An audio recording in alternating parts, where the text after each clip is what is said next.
All right, here we are. Welcome back to At the Dinner Table. What episode? Five. Holy, dude, this is going so fast. All right, today's a special episode. We have a very special guest. He's a Bronx native that two of our Sunday dinner members had the pleasure of attending college with. He's already got 2 studio albums under his belt, Sonic's 2070 and Happily Alone, including an entire new cut of Happily Alone dropping at the beginning of this month. He has major credits under his belt working with the likes of Sean Leon, Danny C's, Kanye West, and Jessie Reyez. Hey. He places a big emphasis on his collaborators, friends, and his larger-than-life storytelling. We were lucky enough to host him at the writing camp at our house last January. Our friend and collaborator, Son of Jojo, welcome to the pod. Let's go, baby. All right. Thank y'all for bringing me on. Yeah, man. Fuck yeah. I got a question to start with. So we're all graduated now at this point, kind of living life out of school. How's the post-grad life treating you? Honestly, it's been pretty good. Like I've been very fortunate to be living with my mom, and I've just been mixing records and haven't really had to worry about like paying rent, like some of my other friends. Yeah. So I've had a lot of time to be able to like etch out my entire career in like the next 3 years, especially. Damn. That's crazy. Damn. And like be able to work on like music whenever I want, opposed to like working, you know, like a 9 to 5 and then coming home and just being so beat. Yeah, doing the 5 to 9 afterwards. Yeah, exactly. I don't have that. Yeah. So I'm super fortunate about that. Hell yeah. That's sick. We kind of are going through the same thing right now. Like that experience of like, all right, no rent. Like what the fuck do we do in our day? Like grind time type shit. Yeah. Super great. Anyone want to jump in with a question? Yeah, yo. Go for it. I got a deep cut. Oh, you do? Are you ready? Starting question number 2 is a deep cut. I love it. We have to go that way. So, oh my God. All right. You finished the initial version of your album just in time for the senior project, right? Okay, bet. Which, like, I'm so upset that I couldn't make that. I'm so fucking upset that I wasn't there. But anyway, you released the whole entire album and then chose to go back in and do some things differently.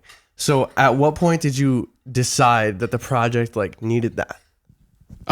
So the main thing for me was like the mixing. I feel like because I got a little bit too cocky with like the mixing, because I knew like how good I was like as an engineer, and especially as like a mixing engineer. Like I feel like I kind of placed the mixing of that album on like the back burner, where I feel like there were so many layers, and like mixing, I don't feel like it makes or breaks like a lot of albums, but I feel like this was one album where like if we were gonna throw all these layers at the wall, like, and create these moments where it's literally just like a wall of sound, like if I don't take the time to like make sure that every layer has like space, like it's not gonna be presented like it should be, you know? And so you feel like you didn't really have the time to go into that much detail before that?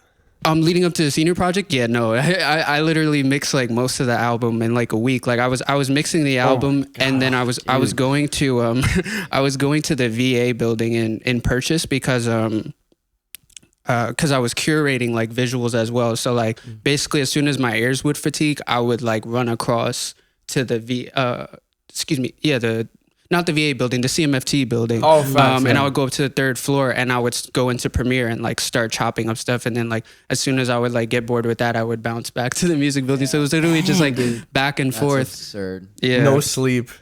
There wasn't a lot of sleep. It's like Hell Week right there. Oh my God. Nah, literally. Crunch time. Dude, was there caffeine involved there, or were you just like riding the high? It was bang. It was straight bang. Yeah. Damn. Bang is crazy. Every time, like I had this thing. I was like, every time I feel like I'm about to like drop on the floor, I'm just gonna take another bang. And that's kind of like what I was doing. I knew I was like I definitely probably shaved like a good like 3 to 5 years off of my life, at least for that last like month stretch. But you know, it is what it is. Like, So how'd you feel like right after, like the week right after that? Like what was going through your mind? After the listening experience.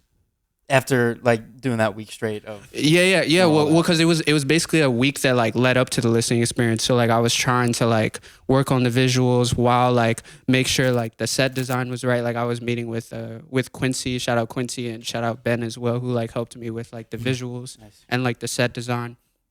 and we were having meetings like in between like me like mixing, and yeah, just leading up to it, it was a lot of work. But after, honestly, like I feel like cause that day, right, like that specific night, like it was like, all right, we're presenting the album, like it felt like it was the entire like culmination of like my time like at Purchase. So I felt like during the event, like I couldn't really like, I didn't find myself like in the moment there. It was like I was there, but like I kind of wasn't there. Sure. And it wasn't until like the next day, especially, like I don't know why. I don't know, maybe it's just like because it took so much out of me, but like I had like 2 like crazy breakdowns, like where I had to like go to the bathroom, like when I was in class, one of my classes, and I had to like go to the bathroom, and then when I got back to my dorm, I like ran upstairs, and then I like went into the bathroom again and had another one. And like it wasn't like sad. It was more just like, I don't know, it was just like so much emotion that like I wasn't able to like display there. I don't know if I was bottling it up or what it was, but like it just didn't come out of me until like the day after. Sure. So like it's a lot to process at once. Wow. Yeah. You couldn't like identify those emotions? Like, nah, I just think like I wasn't there, you know, like like I was in the process, and like I had this like end goal in mind, and then the end goal came, and like, you know, I'm really just surrounded by like homies from like the Bronx and like other places pulled up, and then it's like I have like all the people that worked on the album there for the most part, and then like I have like, you know, other people who just like pulled up, and like it's just, you know, the visuals are going and we're like playing the album, and it's just like, all right, this is a lot, you know, and I wasn't able to like sit down and really like take it in. I feel like if I did there, I probably just would have like broke down in front of everybody. So like that's kind of like not the goal either, you know. So yeah. Damn, dude, that's crazy. Wow. That's freaking insane. Crazy. I can go next with the next question. Go for it. So like with your 2 projects, like collaboration is like a huge part of it. Absolutely. What's like the most effective way to get like the most out of your collaborators and to get like reach the highest like potential with all you guys in the room? That's a good question. Honestly, I think it's like, for me, like not, like I see a lot of videos of like some of my favorite artists, and they have like 15 people in the studio. Like I don't think I could ever do that. Like even for most of these sessions, like everybody that I got on it, aside from like the string session, which is like, you know, we have to like record a full quintet like in the space. There's like fucking 12 writing credits on that track. It's pretty wild. But like that's Love Again, right? Yeah, for Love Again. Like even for Love Again, it was like what, me, you, and Alex. Yeah, I mean, I just remember like in terms of what you were like giving to me to play with in that session was just like pretty broad. You know what I mean? And pretty like blurry in terms of like, you weren't like, okay, this is what you're going to do for the verse. This is what you're going to do for the pre. Like you wanted to see how I would speak, like with the chord changes that you gave me. And that was super cool. So sick. Yeah. And I think, you know, at the time, I don't even know if I was like ready for that yet. You know what I mean? Because I was like, I was hearing what you were doing, but like, I was like, I feel like I should be doing exactly what he wants to do. Like, I feel like I should be fulfilling a role. Listening back to it, I'm like, okay, like that's why he had me do what he had me do. You know what I mean? Yeah. Me, like Alex and I's intention was like to just give you like this general like idea, and then that's why like after a few recordings we were like, yeah, just like do whatever you want. And then I remember like when we first said it, you were like, wait, what do you mean do whatever I want? And we were just like, no, like, you know, you can have you have the freedom to like go around the chords and like build these and there's like mad, and I'm sure like, you know, you can hear them like in the record, there's mad like little licks that you did that we like kept like in the record as like these little like ad libs, and like, you know, those wouldn't have been there like if we were just like, yeah, just play these chords. Facts. But yeah, I mean like back to like Vin's question, like the reason I brought up like Matt's thing is because I can't really remember there ever being like more than 3 people in the studio, like ever. Like most of it was like literally just me and Ed. When Mac got on it, it was me and Mac. When Caroline got on it, it was me and Caroline. Right. Like I never had like all these people in the studio. Sure. And like, yeah, that's what I'll say on that. Yeah, so you're like really letting the other person shine in that way, and like putting all their like original organic ideas into the project instead of being like, do this, you know? Yeah, no, I mean like that's what makes collaboration like so special for me is like giving somebody the opportunity to like really do whatever they want. Like I'm more just bringing the person in because like I feel one of my best skills is just like curation Yes. and like knowing like Yes. okay, I hear something and I'm like okay, like you know, like Spec is gonna do like crazy drums on this. Let's get Spec to do the drums on it. And it's not like, okay, Spec, I want you to play like, you know, like this rhythm or anything. It's literally just like, I need you to like get on this. And then like same thing with Mac too. I'm like, yo, bro, like I think you'll sound really good on this. And then Mac just gets in and like Mac, I literally just like showed him the lyrics and was like, yeah, this is just the idea that I have, and then do whatever you want. And then he just went crazy. Right. You know? Right. So you're giving like them your trust in that, like fully. Exactly. Yeah. But That's are you like making any effort to like align them with the vision, or do you just feel like these people already align with your vision, like going into it? So there's been times where like I've had like an exact vision. Like I remember for like Dreamin' when I got like Wendy on that, like I had a vision of like how it can sound because I had already wrote that part out and I had like a cadence. I had like a register in mind already. And then Wendy came in and just like, she started like doing other things and I was like, oh wait, like I already like this like way more. So there's cases like that where like the person will like already put themselves into it because I'm kind of just like giving them that space. Yeah. And then there are times where I'm like, I would kind of like just like these exact notes or like this exact cadence. But even when I say that, I mean like at least like thus far, like I'll have said that and then like they'll just do like something that like makes it them, you know, and it ends up being better than like what I originally planned anyways. Absolutely. Yo, what if it's not what you hoped it would be? I that just like hasn't happened yet to me, to be honest. Like there's never been a time yet where like I've like kind of stepped into that curation bag and I was like, okay, let me like get this person. I'm trying to think on the fly, but especially in this album process, there was never a time where I like made a decision and I was like, yeah, nah, like this like didn't really like work out. Sure, you know? sure. Yeah. You're just choosing the right people. That's so I think so. Yeah. That's so interesting. That's great. So cool. Who's like, I'm trying to think because I feel like artistic vision like doesn't necessarily always have to be like you said, like explicitly stating what you want out of somebody. Like sometimes it's just the facilitation of somebody else's creativity or somebody else's like version of the story or whatever, and that's like brilliant. And I feel like a lot of the greatest artists ever have that quality, but I also feel like equally they also have the quality of like not, it's exact, like Michael Jackson was like, yo, it's like this. Yeah. And it has to be exactly the way I fucking say it is. Yeah. You know what I mean? Yeah. Whereas like, I don't know, do you feel like Kanye is like an example of somebody who might just choose collaborators and then let them like kind of...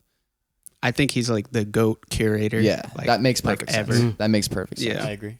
But like there's moments where he's also like, yo, like do it this way. You know what I mean? Well, that's the thing. Like he'll say like, you know, like a Rick Ross example with like the Devil in a New Dress thing. Like he was like, yeah, bro, like do the verse like this, and then Rick Ross like did the verse, and then he was like, no, but like I know you can like do better than this. And like someone to tell Rick Ross like, yo, rewrite a verse. Wow. Like he was like mad offended. He's like, what do you mean rewrite a verse? And then he comes back and still to this date, that's like the best verse that he's written. Right. So like I don't know if necessarily it's like yo, like do exactly like what I'm saying, but it's more like I know that I can like bring the best out of you. Yes. I mean, Yeah. we see that way. Yeah, like there's mad projects that he's done where like, you know, an artist has made like a full career like off of like this like 30-second moment that they what's have. her name? 070 Shake? Yeah, 070 Shake. Yeah. Yeah. Ghost Town, like that's like one of the craziest like moments like on a record. Right. Like Right. That's so fucking interesting. And like I wonder, so this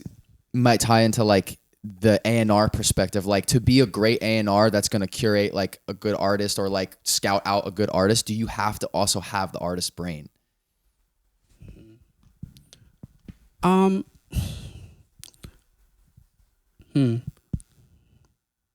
I feel like there's like a little bit of like a rub between artists and A&Rs a lot of the time where like they might not see eye to eye on shit. Yeah, definitely.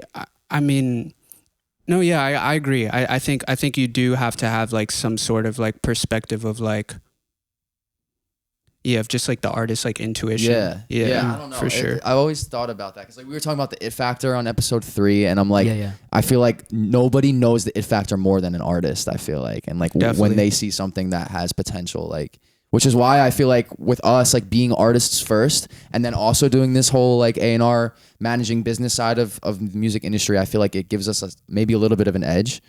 Yeah, in that dude. way. Don't you wish every A&R could relate to an artist? Right. Sure. Right. And not only just like relating to them in like, oh, I think this is really good and I align with your vision, but also relating to them in terms of just like daily life as an artist. You know what I mean? Exactly. Like when maybe it's time to let up because you got to just give them some space or like whatever it is. You know what I mean? Definitely. Yeah. Maybe the best A&Rs are like former or current artists. Sure. You know? Sure. Yeah. I heard a Rick Rubin quote recently. Hit me. And he was like, when you're signed to a label and like there's people saying, all right, this is your deadline, this is like this has to be done by then, like you're not working fast enough and there's all this external pressure.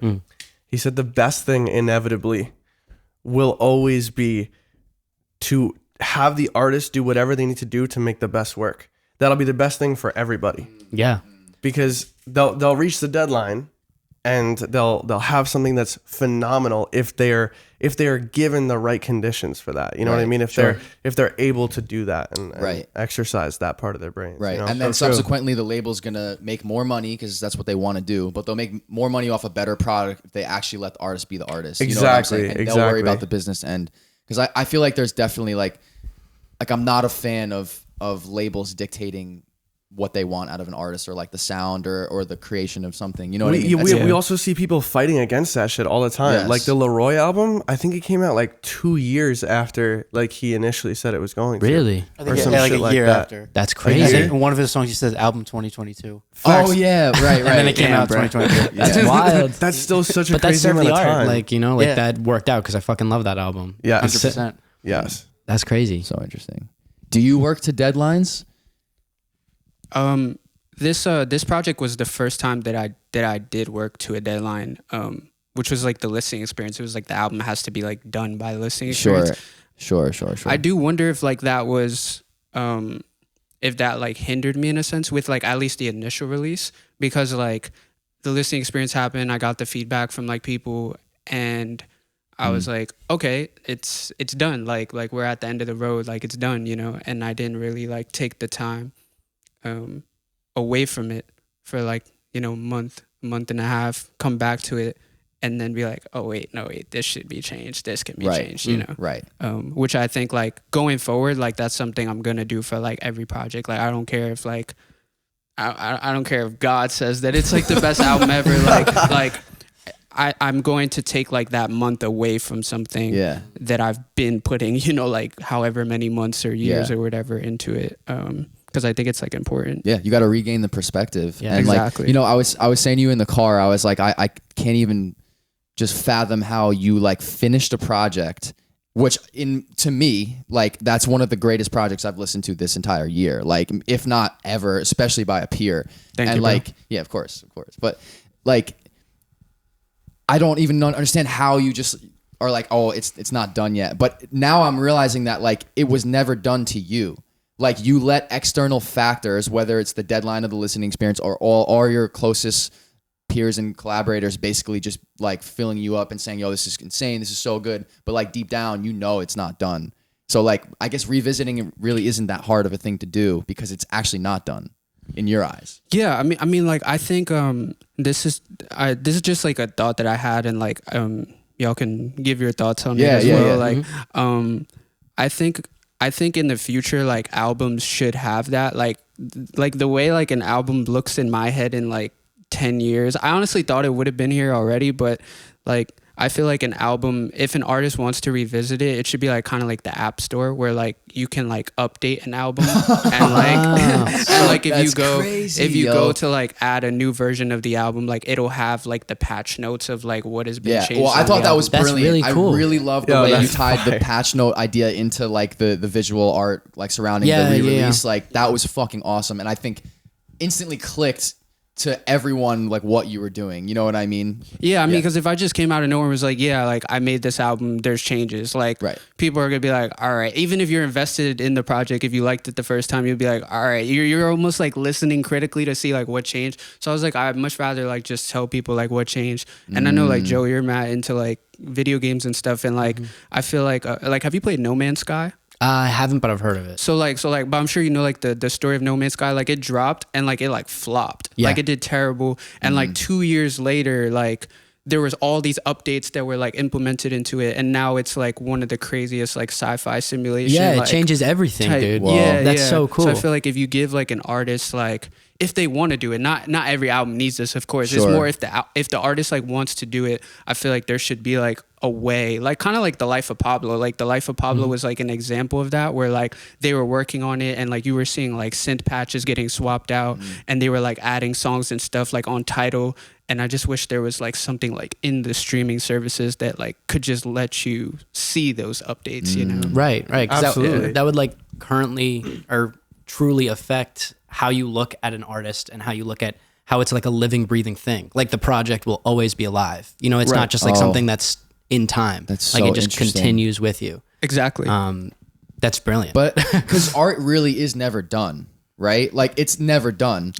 No. But I also think, to me at least, and I love that, but in my process, I feel like once I've finished something, I've decided that it's done. It's the best thing for me to just move on from it. You know what I'm saying? Like make the next project. No, definitely. I mean, like, I think that's why I was saying, like, like not every artist will like need to do it. exactly. Like, if you feel that like you're fine and the project is like the exact representation of like your vision.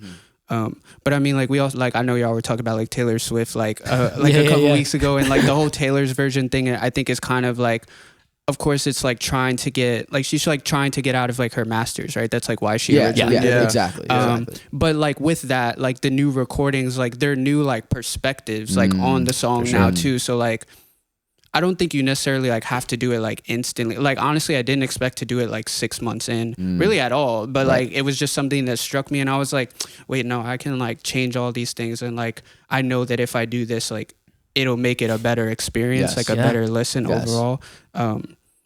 But you know, like not everybody's gonna like feel that way about like working on a project, you know. And I mean, I hope I never have to do this again. Right. Because I'm sure that was like really like exhausting. It wasn't like like when I first came up with the idea, like I was like, I feel like some people will look at it as like I'm not like confident in my music, like I wasn't confident in like the initial product.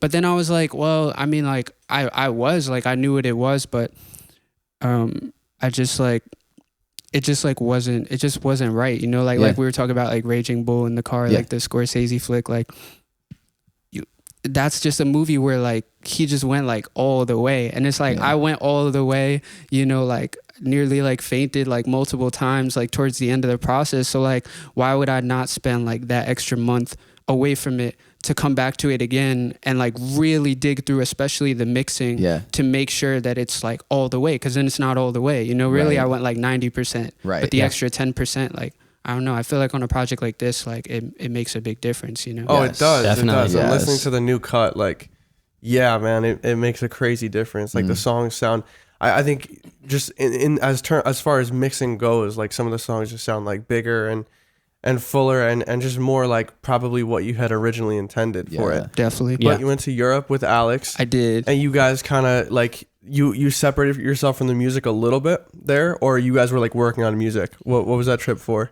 We were working on music a little bit. It was mostly like a vacation, like for us to travel, and especially for Alex to like kind of just guide me on like the ways of like Europe and like like kind of just like traveling to like different places and experiencing different cultures and things of that nature. But we worked on music a little bit, but it was mostly like we're just walking. Like it was just we were walking like every day. Like the end of the trip, I got back to Barcelona and like my foot like I don't know what happened to it, if it sprained or something, but like I couldn't walk in Barcelona. So I had this like 70-pound like suitcase because like I'm there for 3 weeks. Right. So I have all this clothes, and then I have like a 30-pound backpack, and I'm by myself at this point. Like Alex isn't with me anymore, and I'm like limping through the outskirts of Barcelona. Damn. Like I'm not even in the city. Damn. And when I got home, it was like 3 more days of like hell, where like I literally could not walk on my foot. That's crazy. Like my iPhone was saying I was doing like 28,000 steps a day. Like it was crazy. God. Yeah, It's absurd.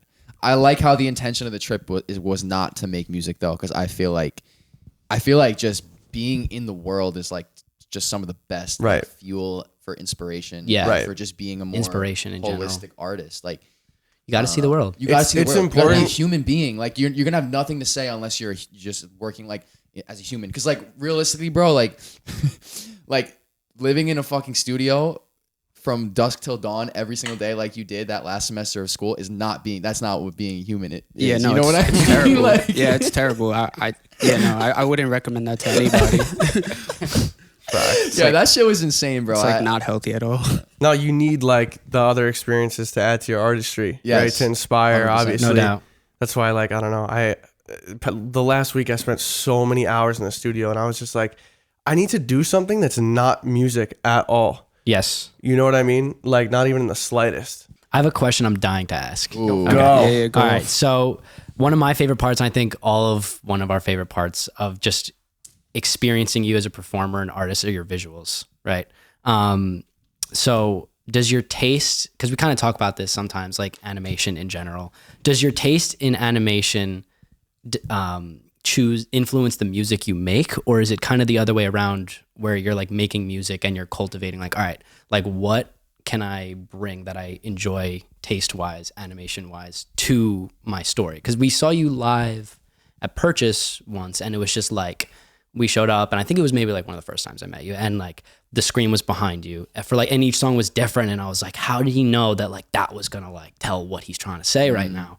And I was like, which one came first? So do you have a order? Yeah, I do. Nick and I spoke about it like a little bit, like on the way here, and like I think I'm very much like a visual learner, but also a visual like creative. Like I have like synesthesia, but like I don't see like colors. I more see like scenes, or I see like a place or like a picture. That's helpful as an artist. Yeah. So, Yeah. So like I'll hear a beat or something, and like I'll instantly like be able to like see like a scene in a movie, or like see like I don't know, something from like my childhood or something, and then it's like, okay, now I just have to like create something like around this image. That's nuts. Oh my, It that's ties so into like that question. Like, I don't know if you saw, but he posted like his influences, and like most of them were movies yeah, I dude, for the album. And I'm like, wait, where's the music? And it's like you're making music based off of films and visuals, and that's like so fucking interesting. Like it's so different. that's So crazy. you were telling me that you kind of work that way, right? Like you're more the album person, the more like big concept person than like releasing singles. And I think this actually ties into like a bigger conversation about you, which is that like there are a lot of trends right now in the streaming industry, like releasing singles, like short form content, like using, I don't know, the best mic that you can possibly get your hands on for vocals on a record. And those three things I just named, you have gone against. And so in a way you're kind of pushing against the grain. And where is that coming from? Honestly, I don't.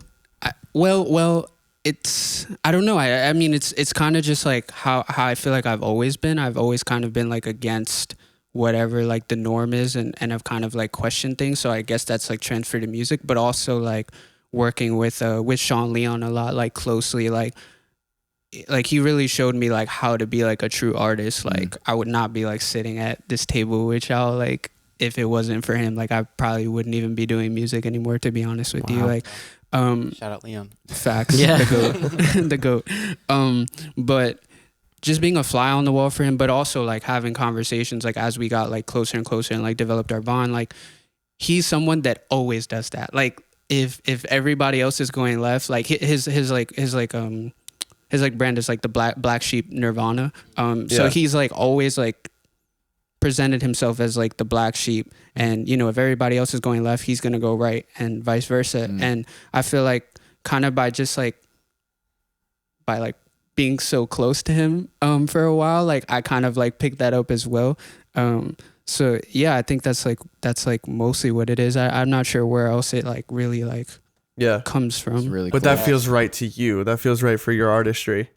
It does, yeah. Like it's not like something where I'm like, okay, this is like how it has to be for like everyone else. It's just like the way that like I can like present like what it is that I'm doing. Like if I was able to present something in like EPs, then I would do it like that way.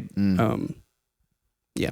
Do you feel Dude, like that's sick. being so influenced by like films are these large body of works, and maybe that also can like translate to an album, because an album I feel like feels more like a film, whereas like a song feels like an episode of a show or some shit like that. Yeah, you know? yeah, definitely. I think I think it's just like about like intention. Like there's some songs that I've heard that like sound like films too, where they have like multiple different like arrangements, and they're just like super long. Yeah. Like some of my favorite songs. That's also another thing. I think also maybe what it is I am a fan of like really long songs. Yeah, like a lot yeah. of my favorite songs are like very, very long. So maybe I just by taste, like I'm just like, all right, let me make long songs. But I also think it is very hard to make a really good long song. That's like very especially in like definitely. 2023. Gotta earn Like minutes, yeah. True. And like in terms of intros and outros, I feel like that's like something you don't see a lot, like at this stage or age, like as an artist, where you as like will take the time to like really cultivate an outro or something. yeah. That's like just like so like storytelling and just like larger than life feeling. Like, and I was like, look, even on like Sonics, or I was looking at I think it was Asuka's Goodbye, like that one, like that outro is just like, my God, like it's like you can't have the story without like that part. It's almost like half of it. It's Right. crazy. Yeah. Like a lot of people won't take that extra time. I think that's like a super special part of the artistry that you have. Definitely. Thank you, man. Yeah, man. Definitely. I have a question about movies that you brought up. Film. Yeah. The Paul Thomas Anderson movies. Yeah. That's like a huge part of your influence. Yeah, that's my favorite director. I kind of like, I don't know, maybe it's a little bit corny, but No, I kind fuck of with that. I kind of like my new like nickname for myself is like the Bronx like Paul Thomas Anderson. Yeah, like yeah. I say like Whoa. I'm like Paul Thomas Anderson with like the sense of urgency of like a Bronx native. That's really So cool. fucking fire. cool, man. That psychology, like of those movies, like in general. Like I watched one. What was it? I'm not familiar with his films. What does he make? I've only seen the movie Phantom Thread, and Phantom Thread's really good. that one like fucked with my head. Like it's like just like this psychological larger than life feeling, and I can definitely see, or like, are you pulling from that in terms of like your storytelling? Yeah, absolutely. I mean, in terms of like writing, like I don't feel like I have like where like Nick was saying like you have to like live life and stuff. Like I agree with that, and I feel like I for a while like I was scared to like be personal about my life, because I was like, I feel like my life is not that interesting. But I think a lot of artists kind of like feel that way too, Definitely. where they're like, I don't really like have anything to say about my actual story. But I think like PTA, like he's somebody that like puts himself in every single film that he does, Yeah. but he does it like in this way where like it would just be about something completely different. I mean, Phantom Thread compared to like have any of y'all seen like There Will Be Blood?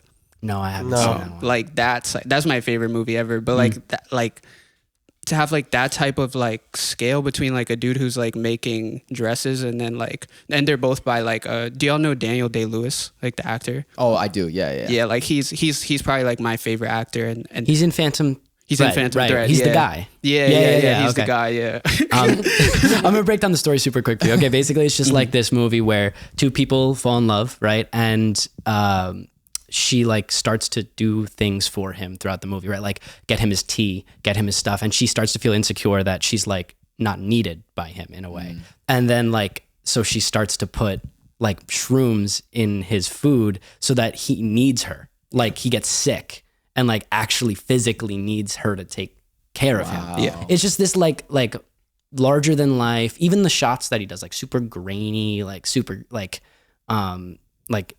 against the grain of like what you would see in like a modern day like cinema. Absolutely. Like just like super clear, beautiful 4K shots. Like it's not that at all. It's like complete, right turn. Right. Yeah. So cool.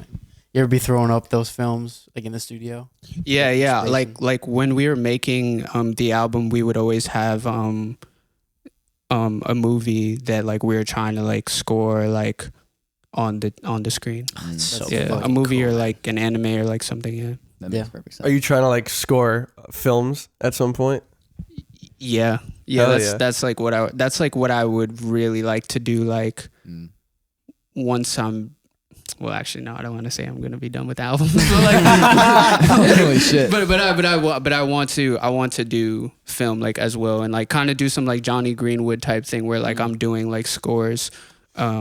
for like film, but again, maybe not necessarily like playing stuff, but more like curating like who Definitely. to bring in like For sure. for the stuff.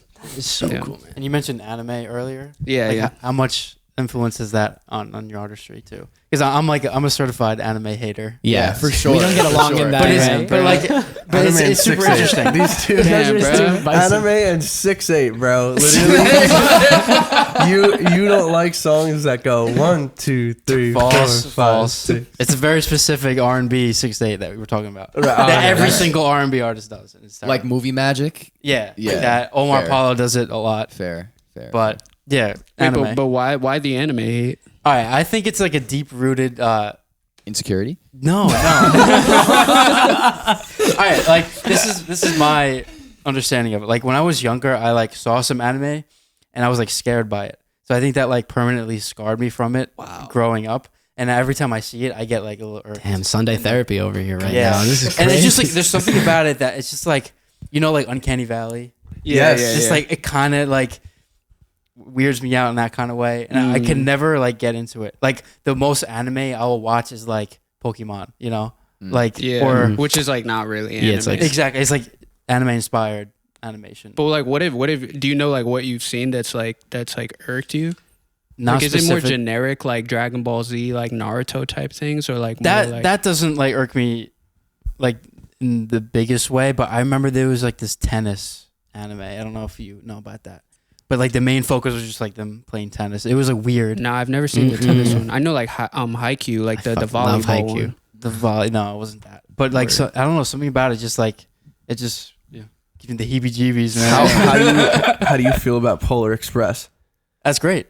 That's Really? not See, anime. people don't like Polar No, Express. because- classic. because I of the love it. Uncanny Valley though. Mm. People like my mom was watching it. We were watching it the other night, and I was in tears because I'm just obsessed with this movie, right? And my mom is like, this is the weirdest shit I've ever seen. Mm. I was like, because it's early animation, like they're trying to be realistic, but it's like they don't have the Facts. technology to get that super realistic thing. yeah, So it's kind Yeah. of like that in between zone. right. Yeah. But like the Uncanny Valley is like as things start to look more like us and resemble human like nature, we start to get afraid of them.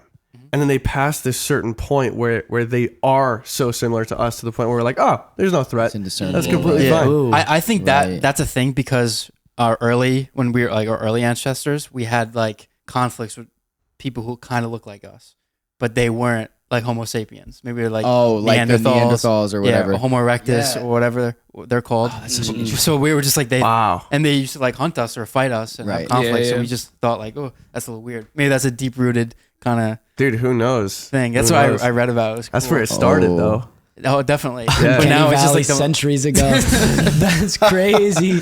but now it's like the modern like robots who have like the realistic skin and like they talk like us, but it's like 5%, 10% off Yep. of a human, Yeah, which yeah. is crazy. Like the Westworld things. yeah, Yes. yeah, exactly. Yeah.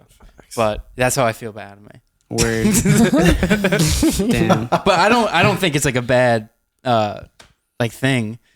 Like it's obviously like very inspirational and creative, and a lot of people like it. I just- feel like I could probably recommend something like for you, like depending on like what type of genre you usually watch for a show. I can definitely Yeah. find an anime that like wouldn't be like probably like creepy for you. Sure. My brother recommended Castlevania on Netflix. Castlevania is pretty good. Yeah, it depends like what type of shows you're into, and then like I could like Yeah. dial it in. Sure, for sure. you. Yeah. My girlfriend watches, my brother watches, Joe watches. Yeah. So Yeah. My introduction was Death Note, and that was the perfect intro for me because Word. it's like a very like easy transition. I Yeah, feel it definitely like. is. You know? and it's like very like consumer friendly. Not like it's very easy to understand. I feel Yeah. like for like anybody who's coming into anime. sure. Even like, have you seen Invincible? I just I started love that. Invincible. I just Yeah. started It- that. that's kind of that's kind of anime. he's capping actually because like he Yeah. just has it on the TV. But he's Oh, not this is actually crazy. watching Wait, no, it. you, Yeah, gotta right, right. watch it. It's a great show. I should actually watch it. Sorry I for literally throwing you just under the bus. no, bro.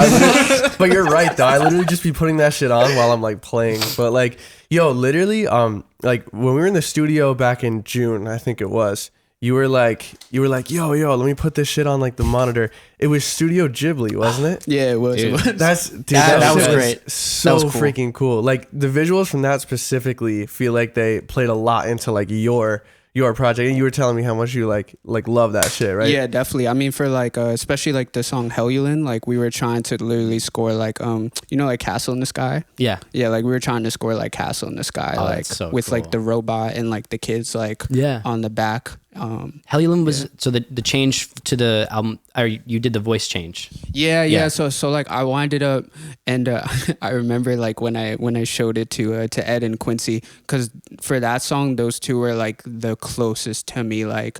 Where especially Quincy, like when I was doing a lot of the vocals, like it would be like 4 a.m. and Quincy's just in the back of the studio, because he would be working on film stuff, and we'd be like the only people in the music building. So like he would come by like Studio C in the hallway, and he would just hear the music blasting, and he's like go into the vending machine, and he'd knock on the door, let him in, and then we're just like in there till like That's 6 really in the cool. morning, 7 in the morning. But like they were in the process, and I remember like the whole higher voice thing, like originally what I was going for, especially after Grey Souls, like Grey Souls is kind of like me like dying, and then like Helluland is supposed to be like the rebirth.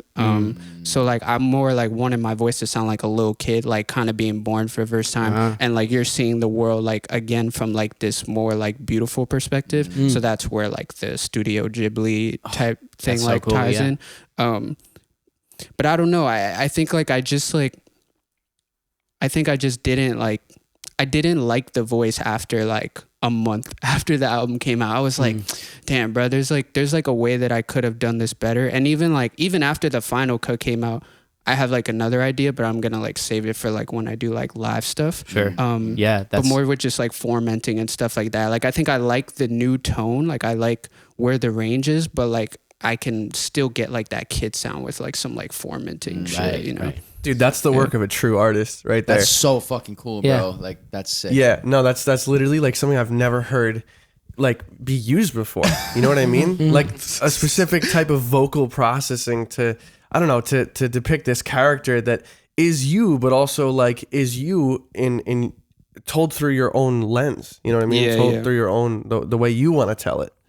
Yeah, it was just like kind of me like almost being like I died, and then like this is like my second life. And you know, I talk a lot about that in the song with like saying like this is my reprise, and then like I say like I have scars on my body, because like when I was born, like I can show you a picture, but when I was born, like there's a huge like scar on my forehead. So I was kind of just like trying to like almost act like I've been here before, and then like when I was born in this life, this was like the rebirth, and now it's kind of Oh just my like, god, that's yeah. fucking crazy, bro. That's so Yeah. sick. Super meta.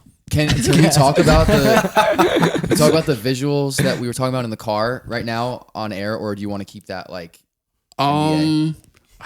Man, Nick. Damn, I Nick got put him on the set spot. up. No, we don't have to, no, but I feel like no, it it's okay, ties it's okay. very heavily into what you were just saying. No, definitely. No, yeah, I mean, like I like for the music videos, I've been very inspired by like Agnes Varda, who's this she's this French director, and she's like known as like one of the people who like founded like the French New Wave, and she did a lot of like movies on just a camcorder, and like just it's very like mockumentary styled.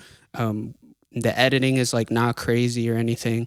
So I was very inspired by that, like to like tell this story like visually, and again with like talking about like me getting into film. Like I want to get into film like as somebody who does the scores, but I also want to get into it as like a DP, like doing like photography stuff, like because I feel like I do have that like eye for like good images. Yeah. I just need to do like a lot more research and like get a lot more reps in with like lighting, especially.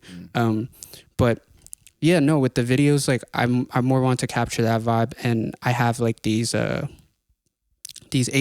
like cassette tapes that like my mom filmed from like kind of the moment I was born, like I think my baptism, and I was like 0 still till like maybe 5 years old. Wow. And like I just got the footage back yesterday actually, and it's like 10 of them, and they're like all like 2 hours long each. So like I kind of just been like going through them, and like, you know, me and Nick were talking, and like I kind of just regaining memories and stuff like that, but they're supposed to be like all like woven into like a music video that I'm gonna like dedicate to my grandparents. And yeah, just like trying to be like more personal with like the visuals. And like the Love Again one is coming too. I feel like I can talk about it just because like it's coming out next week. So I feel like this coming out on Sunday or. Yeah, we could also push it back. Yeah, or we no, could no, cut no, that. no, Like, it's fine. it's No, up it's to you. fine. It's fine. It's fine. Like it will be like 2 days later. Who cares? Yeah, no. So like the Love Again video, like I shot like all of it in Europe, like off like the camcorder, and I just like so it looks cool. like super like psychedelic, and we just went Sick. crazy with like the editing on it. You and Quincy have been working on that, right? So no, actually that one was like all like shot and directed by me, but the editing was done by I don't know if y'all know Piz, but he was at Purchase. And he's like phenomenal filmmaker, and he just went like crazy. He was in the film conservatory, just went crazy with like all the editing. So it just looks like when you watch it, we kind of wanted it to look like your life is like flashing before your eyes, and like you kind of like fall asleep and then like wake up like at the end of the video. And yeah, I mean, just trying to like match like the what's like being said in the music. I mean, it's hard to do because like some of the ideas that I have, like especially for like Oscar's Goodbye and Untitled, like I feel like there's no way I can like pull those videos off unless I had like a grant or like a bigger budget. Oh yeah, for sure. To like really do like what I would want to do. But for the videos that I've done so far, like all of them, I feel like have been executed like exactly like how I wanted. That's and cool. with the camcorder look, like it doesn't feel like I'm like sacrificing because I don't have budget. Like Yeah, it feels like this is the way this has to be. Like That's told. always great because like I feel like you do have to make a lot of compromises, especially in film because of just how expensive it is to cameras and film sets and labor and all that shit. Did you have like an intention going to Europe with the camcorder that you were going to turn it into something like, or is it like, oh, I have this footage and I know exactly what I can do with it? No, I knew exactly like what video I knew I was gonna do Love Again, like going out to Europe, and like there would be times where like Alex and I would be walking, I'd be like, yo, stop for a second, and I have to like line up a shot and like mess with the exposure and Really stuff, cool. and then like shoot the shot. And Alex like helped too. Alex has like an assistant camera credit on it too, where like there was some shots where I was like, all right, I need to be in this shot, so like, can you just hold the camera like right here? Alex like hold the camera, so yeah, shout out Alex. That's really Oh, cool. yeah. Damn. Where in Europe did you? And I know you said Barcelona. Where else were you? Yeah, so we started in Barcelona, and then we went to Paris, and then after Paris we went to Munich for like 10 hours. Oh shit! And then from Munich we went to because it was like a transition on a train. So we had to wait 10 hours. We had a layover. Did you go and like get a beer in Munich? So Alex has like a friend that lives in Munich. Oh, of course he does. Yeah, exactly. Of course he does. And we stayed with that friend, and they literally like showed us like all the cool parts of Munich in That's like really 10 cool. hours, That's and Wow. then we got back on Yeah, you another could basically train. see all the cool parts of Munich in 10 hours. I would say. Yeah. It's a cool place It too. is a cool like, place. Like and then after Munich we went to Amsterdam. And after yeah. Amsterdam we went to Berlin, and then after Berlin we went to Helsinki in Finland. Wow. And then, That's where all the fucking Spotify bots are. Did you know Dude, that? Wait, That's where really? all my streams are coming Yeah, from. that's where all the bots are from. I swear to God, there's a I don't know what it is, but I looked into it because I was getting a bunch of streams from what Helsinki is it? Helsinki. Helsinki. I was like, damn, I'm popping off in Finland right now. Helsinki, yeah. And then I looked it up and I was like, because it was too good to be true. I was like, no way. And They it was found like, me. there's literally bots like, Finland tour? bro, we we out. had to Yeah, let's play for all the Finland. robots. Finland tour would Let's do it, No, bro. Finland tour would go crazy, bro. Yeah, Finland is Scandinavia is amazing. the shit, bro. I want to go so bad. I haven't for many I haven't reasons. really like trying to I go don't to know too much Sweden. about Scandinavia. I don't know either, but Who lives there? huh? Who lives there? No one. Nobody. Facts. People. I I felt like when I went to we didn't go together, but we both went to Amsterdam, and that place like was like the biggest culture shock, like life Yeah. upside down like place That for place me. is I don't know if you felt that way when you got there. But Absolutely. I mean, I'm walking around, and you could just walk into a coffee shop and like get weed, and like you're seeing people like smoking in the coffee shop, and then I mean, like the red light district is wild, like So crazy. But just like how like unhinged it is, like to us, but like to them, there's like kids walking around like no care in the world, Yeah. like it's Just so chilling. like normal to them, and it definitely like made me like kind of change my perspective on just like how like I don't know, just like how like desensitized like they are to like certain things, and then like like sensitized we are to like what they're experiencing. Right. Yeah. And the fact that we're sensitive to it makes it feel like this rebellious activity, and it almost like, because it's like an act of rebellion to smoke weed and like whatever in America, it makes that more of a problem for us, I would say. Yeah. You know what I mean? No, Whereas definitely. for them, it's perfectly implemented into their culture, and they don't have the same issues that we have with certain drugs and substances Fully. and shit. Yeah. And Did I you- think it kind of opens you up too, because it's like there are just more ways than one, you know, just as a whole. Like if you Yes. like, that's probably what you learn from just going out there. Well, I actually got to go to Japan this year, and dude, it was fucking Facts. sick. Like, talk about life upside down. Like Yeah. I was Yeah. so in like out of my element, you know, and I was only there for a short time, but like, dude, like everything is just so efficient, and everything is just so different, whether that be better or whether that be worse in some cases. There was just more ways than one, dude. Like, you just don't have to like do things the way we do things all the time, you know? Nah, literally. Yes. Yeah. You Yeah. feel safe in Amsterdam? Oh, you guys? I felt I safe. felt really safe. I felt safe. I think Really? it's like ranked top 3 safest cities Yeah. in the Really? world. No, yeah. So like even like the unhinged behavior is like so like How safe. yeah, like their unhinged is like not our unhinged. Yeah. If that makes sense. Yeah, because our unhinged is like again is rebellion. It's like you're binge drinking in America. You know what yeah, I'm where you're saying? in Amsterdam, you're like enjoying beer. Right. Exactly. Because we're like, oh, I gotta get fucked up because I just spent 70 hours this week working Yeah. on some bullshit job that I hate. And, and Five there it's drinks like- in an hour. Right. Like, fuck that. Right. And it's so different. But I will say, Amsterdam's a beautiful place. But when I was there, I was very thrown off by the just the sexual atmosphere of it. Sure. I was really just Yeah, like, what that's the a little fuck more is taboo going than on? like just weed. Like I feel Yeah, like you know, definitely. Like the shows, was that in Amsterdam? Yes, that was in and just Amsterdam. like the, I don't know, it was very go to a odd show? because I feel like No, we didn't go to a show. No. Oh. we did. We did. Yeah.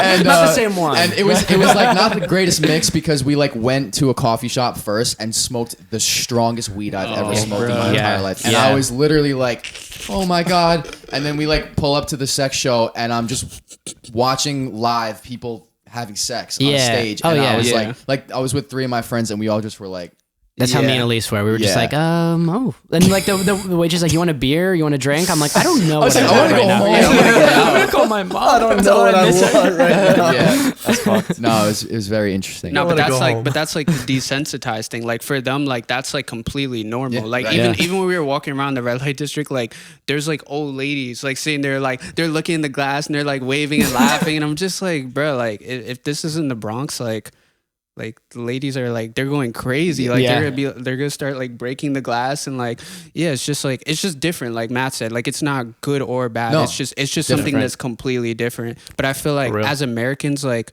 maybe this is why, like not necessarily Amsterdam, but there were places that I was going where like I could kind of tell like I didn't feel very like welcomed. But Really? like I feel like was it's, it in France? no, actually France, which I know is like usually the stereotype. It Sure. wasn't that way.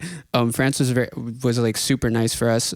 But I think like what it is like Americans, like they come into these places and they like assert themselves as like, okay, you have to speak English. Sure. You have to Yes. like, Sure. you have to like understand me because I'm like a tourist and I'm bringing money to you. But it's like, no, they don't. Like No, you're in Paris. Like they don't have to speak English. Like you have to speak French, if anything, you know, like, and I feel like in France, especially, like people will come in and they'll just come in like blazing with English. Yeah, off like rip. assert themselves Exactly, in that way. off Yeah. rip. And like if the person is like thrown off and now like the conversation goes left or something, like you might take that as like, wow, they were like rude, but it's like, no, bro, like you just came in and like started speaking English. So me and Alex, like we learned how to say like, how do you speak or excuse me, do you speak English? In French? And Parlez this would anglais? be, yep. I was like, bonjour, parlez anglais. Dude, Let's literally. speak English. And they were like, oui, yes. Facts. We, Yeah. we do. No, like we as in yes. No, I know. Well, Alex kind of looks like he's French. I thought he too, was you know? French. Do you remember in seminar freshman year, bro, like everyone's like talking and then Alex like says the most beautifully like eloquent like phrase I've ever heard in my entire Yes. life. I'm like 18, fresh out of high school, and he's like, what, at the time, 25 or some shit like that? It's like 26. Yeah. And Matt and I just looked at each other. We were like, who is that kid? We I need to was know like, who I that want is. to be able to speak like him Yeah. and articulate that way. Ah, that's sick, man. Dude, that's sick. You would live in Europe? So when I came back, like I was like, yeah, bro, like I have to move to Europe, like.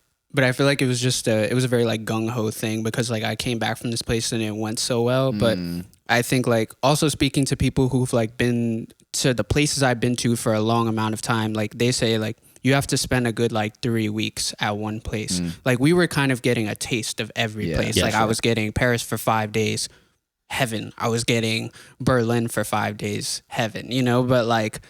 If I get Berlin for 3 weeks, maybe like by the second week, I'm like, this place kind of sucks, you know? So like, I feel like I didn't, even though we were around like straight locals and, you know, they showed us all the culture and we weren't going to any tourist spots. Like we literally saw the Eiffel Tower for, bro, like I kid you not, like maybe 10 minutes. Like we looked at it, we were like, all right, cool, let's go do something else. Because like the people that had lived there that we were staying with had already given us spots that were way better and weren't tourist friendly. So when we were going to these places also, like we're meeting actual locals who are like speak French and like are literally like in the culture, have been born there, you know? I don't know. I don't think I would. I don't know. Maybe for a certain amount of time I would move there to like work on a project or something, or if work comes up. But as far as like moving there right now, like coming back, honestly, I got like a whole new appreciation for the Bronx, honestly, like where I'm from. Like I feel very like confident about like where I'm from and like the hustle mentality that like comes with like being born there. America definitely has that. Yeah. And I didn't feel as much of that in Europe. But what I did take back with me from Europe was just like the idea of just living. Like those motherfuckers know how to live, bro. Like they really do. Like enjoy their life. It's 12 it's 11:30 at night, and like 3 guys are just sitting having a cocktail like at a tapas joint. And I'm like, don't you got work tomorrow? Like what? There's got to be a balance between the both. There does. But like extreme. I'll say this, I think they have it better than we do. Definitely. Because like only because people are just selling their souls for jobs that they fucking hate. You know what I'm saying? Like I have no problem if you want to work 80 hours a week on something that you love. Like I think you should do that. And that's why I have no problem doing that for myself, and like I know we all do that shit too, but like I just can't believe that people really like are selling themselves to this like system that really doesn't give a fuck about them. No, dude, it was easy to forget that like especially Paris, like when it was like the middle of the day on a Tuesday, and like it was just like I was walking through the park and everybody was like sitting around like having a beer or like a coffee, and I was just like, oh my god, like I would never fucking do this. Like I would never like write in my schedule like meet with the boys at the park and enjoy time. But like maybe we should. No, we absolutely should. No, I agree. We should. Dude, I think I was saying this to you last night. Is I was like, Sunday dinner, man. We figured out a lot of shit out. You know what I mean? Just as a record collective label now, business, and as a business.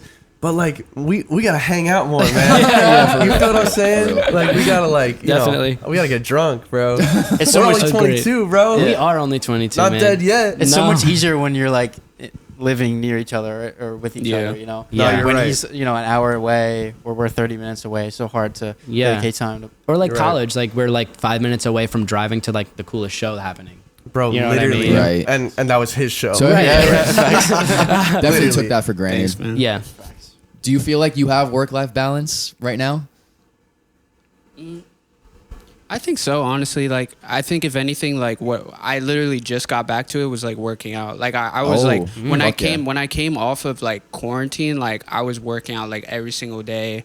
And I feel like when I started working on Happily Alone, like especially the second semester, like I did not even graze the gym. Like and like I just know like from like science and like, just listening to a lot of podcasts, like if you are working out and you're being a creative, like you're going to make better things. You're going to be healthier. Like you're going to have a longer career. Like we talk about that all the time. Yeah. Have you found that to be like completely true? I think it is true. Like I think like every time I am like working out and things like that, like I can feel like I'm just sharper, like I'm clear. Like in that first semester, like Ed and I were like going to the gym and then we would go to the studio. Second semester, like we would do it like a few times, but like for the most part, especially towards the end, it just got so intense that like it almost like wasn't even possible. It's like, all right, bro, like we can't touch the gym.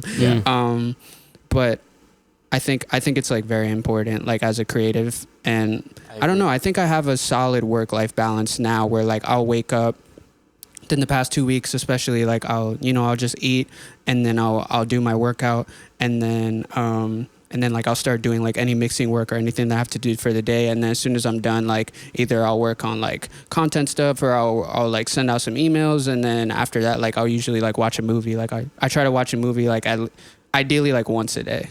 Wow. Yeah. That's great. That's sick. so cool. Yeah. That's Oh, so man. sick, dude. That's really And cool. and it's so helpful as an artist to just be constantly taking in other forms of. I mean, not that you have a void of that at all. You know what I mean? Right. You be taking in films like crazy, but like for someone like myself, I need to watch more films and watch anime and listen to songs from. Well, actually, you brought up French New Wave or something like that, right? Yeah. That's like the more you can just like get that rounded perspective as an artist, the more it just goes right back into the art. Yes. Definitely. Absolutely. So Dude, cool. that's so freaking cool. Oh man. Yeah, I was at a class in college where it was like Asian New Wave films, so we just watched the film and then discussed it. Is it like Wong Kar-wai Yeah, stuff? Wong Kar-wai. We watched Yeah. like all of his films. It's crazy Nice. that you know that. Yeah. Dude, I fucking love you for that. That's fucking lit. I took a whole class on it, and he's like, "Oh yeah, that guy." Yeah. It's really he's, not that he's like crazy. he's the best. He's from where? Hong Kong? I believe he's from Hong Kong. Yeah, but he's like one of the best like filmmakers like yeah. ever. Yeah, It's it's like goated. his style is so like dialed in, and you just know that's his style. You Yep. know what I'm talking about? Like the Mhm. fast shots and the pacing of it and, Yep. and the The action. shutter editing, like where he has like the character moving, but then like everything else in the background is like blurred out. And- Exactly. Yeah, Yeah, yeah. So cool. Yeah, he's the goat. That's Definitely. so sick. Yo, back to work life though. Like you work out, you make music, you work on mixes, and you watch movies. Are you kind of going through like a routine every day, or like what is the best long-term balance of all those things? I think it's best to like have a routine. Like I would say I don't really like have a routine, just because like some days I'll wake up and like there won't be any work, so like it's just like, oh, okay, like this is now an opportunity to like make a song or something, you Cool. know. But I would say ideally I would like to have a routine. It's just like it's very random, and I feel like y'all probably like in the same boat where like there would day you'll wake up and you'll be like, damn, like I just want to make a song all day today. Yeah, and sure. now it's like you scratched out working out, you scratched out the 3 meals a day, like you just all of a sudden scratched out all these things. You scratched out reading, like meditation, Going to the bathroom. Yeah, All of a sudden exactly, it's yeah. 9 p.m. and you're just like, where did the day go? Exactly. You Yeah. smell like onions. Like Yeah. So it's just discipline. I think like Yeah. being disciplined to like the routine. You be reading too, and meditating. Honestly, not as much as I used to. Like, I used to read a good amount in quarantine, and I meditate. Like, I started meditating when I was in high school, like when I was like 15, 16. But I don't know. I just like once like quarantine came off, I would be like on and off with it, and even now, like, I mean, I talk about discipline, and like I'm like very shitty with like my discipline with like meditation like these days. Like I definitely need to be like more on top of it, because I'll literally like be mindful like, yo, I should like meditate today, and then I go like do something completely different. Then the day ends and I'm like, I'm just gonna meditate tomorrow, and and it literally And then just that keeps keeps going. stacking Yeah. like within the last 3 weeks, and I'm like, oh my god, like Yeah. Damn. I bad. would say you find meditative qualities from doing other things though throughout your day. that's true. Right, at least that's what I Sure. found to be true in my own experiences. Like I was going through a meditation period for like a long time, probably about a year ago now, and I was like, oh, this is like the answer. And then I was like, it's not realistic to meditate like every single day, because it's, well, for me at the time, just because it was like, I don't know, it's so much work.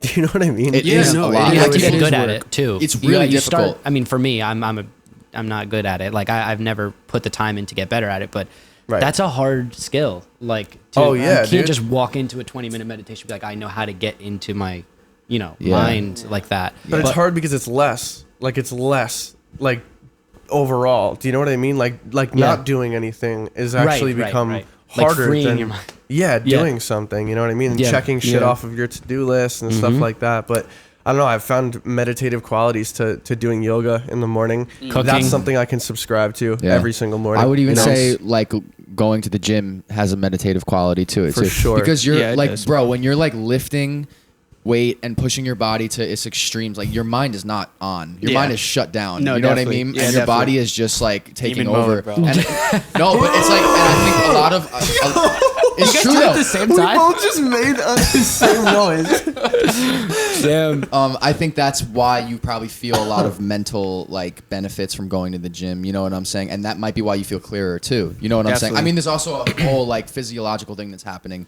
But Right. There's like just like a good sense of like it's like that thing with making your bed every day. Yeah. Like you just like when you're an artist, sometimes you have hit or miss days, and like you can feel almost unaccomplished if you don't like achieve the thing you're trying to achieve. Yeah. Whereas like if you go to the gym or you cook or something, like that is like a like a constant, I guess. Right. Like that is always going to be achieved, and you've achieved something today. Definitely. It's a more controlled Controlled variable kind of thing. Yeah, exactly, yeah, for sure.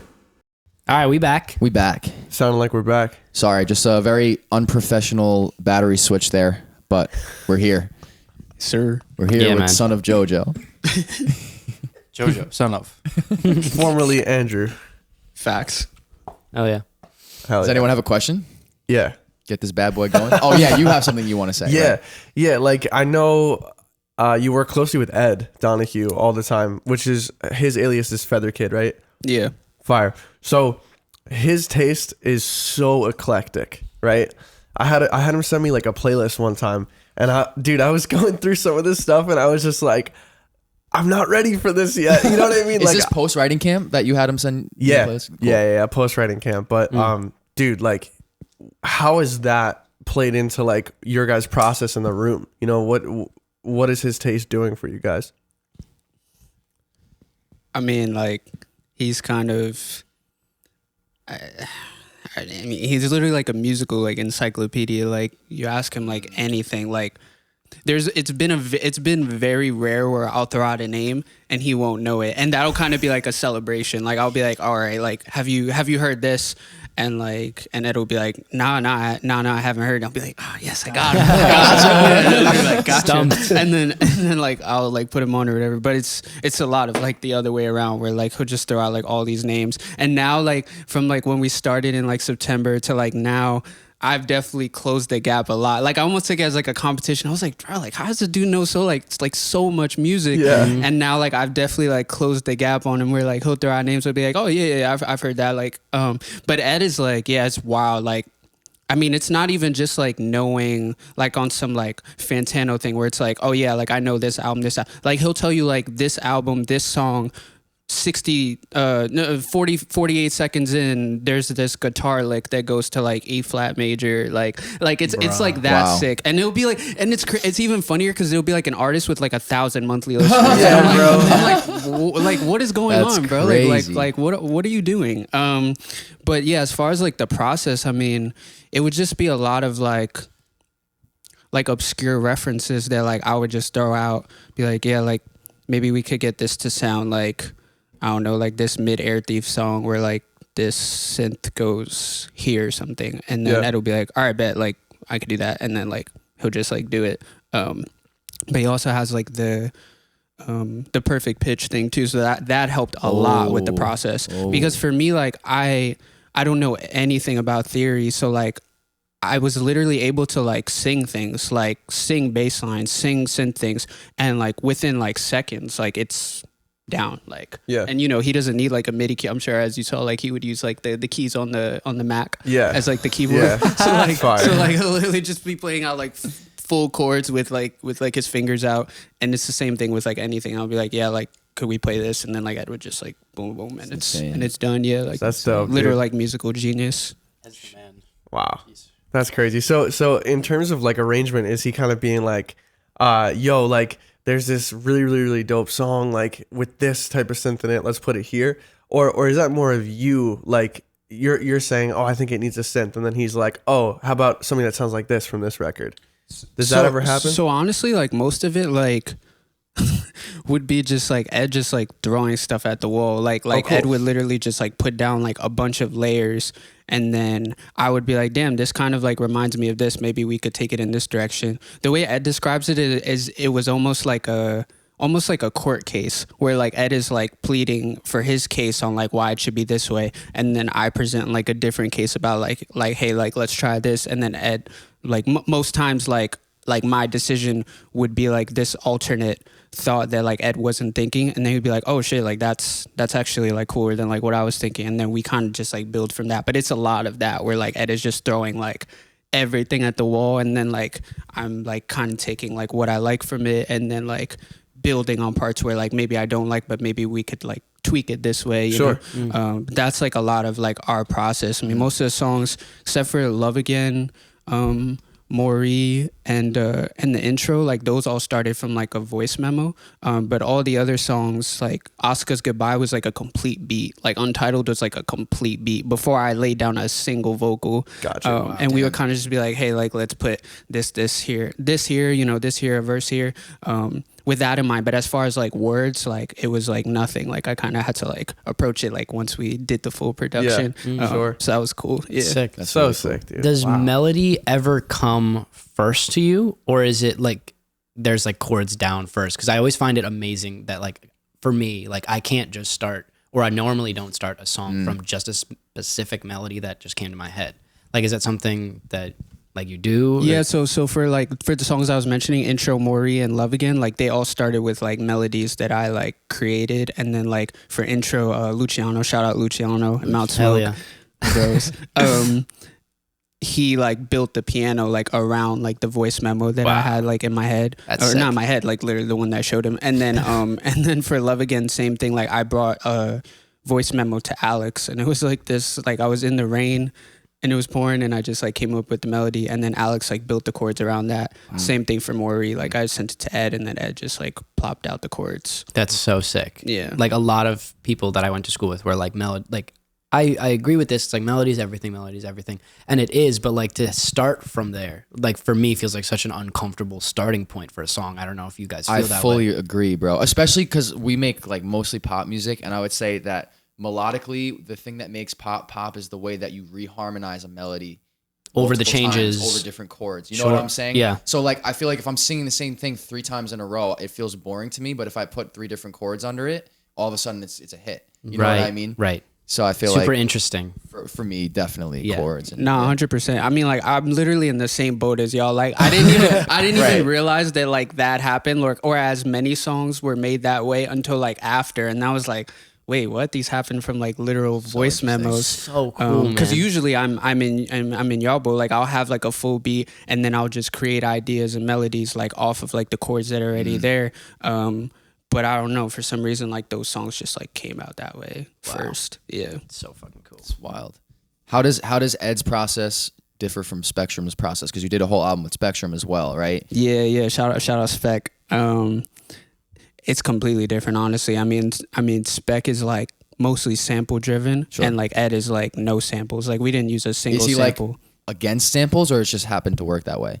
I think it's just happened to work that way. Gotcha. Like Ed is just able to make like full soundscapes, and exactly, it's a full style. It's not like one's like better than the other. Sure. It's just completely different. Like Spec will like get a sample and create like a whole like 6-minute like extravaganza out of like just this one sample. And I'm just like, bro, how did you do this? And that's happened mad times with Spec, like especially during the Sonics process, where like we would have like certain songs like done, and then like out of nowhere, like I would just be in the studio and Spec would be like, hey, like I just created this outro for Supersonic, like come to the crib. And I'm like, okay, like I didn't ask you to do that, but sure. And then like I pull up to the crib and it's just like this crazy ass outro. I'm just like, bro, like why did you even do this, bro? Like the job was done, but it's just like this crazy thing. And that's like, and then we ended up like using it. But there's like multiple scenarios where like Spec, like you ask him, like, and that's what I love about that dude, bro. Like you ask him like, yo, bro, like can I just get drums for this? And like he'll throw everything at the wall, like to where like you could just like, again, like you can reduce from there, but he's gonna give you like what was required and more, you know, or not required, what was asked and more, you know. And that's what I would say is pretty different about like their process. Sure. So cool. Also, Spectrum is a crazy collaborator. Like, Yeah. the way that I saw him I was in the room with him once. I had the pleasure of being in the room with him, and just watching him was like fascinating. You know what I mean? I was like, I'd rather be back in the room like taking notes than like actually participating. You know what I mean? Yeah. But yeah, his process is crazy, and he involved everybody's ideas without like letting anything step on anything, and you know what I mean? It's just one of those like room runner, guys. Absolutely. No, for And a sure. great DJ too, live. Hell yeah. So cool. Hell yeah. Facts. Cool. I got one more question. So one of my favorite things to do is keep up with you on Instagram and shit. And Keeping up with Son of Jojo. yeah, no, just because like I be following and like it's just like mad different every time I look, and like I like it just keeps you so engaged with what you're doing.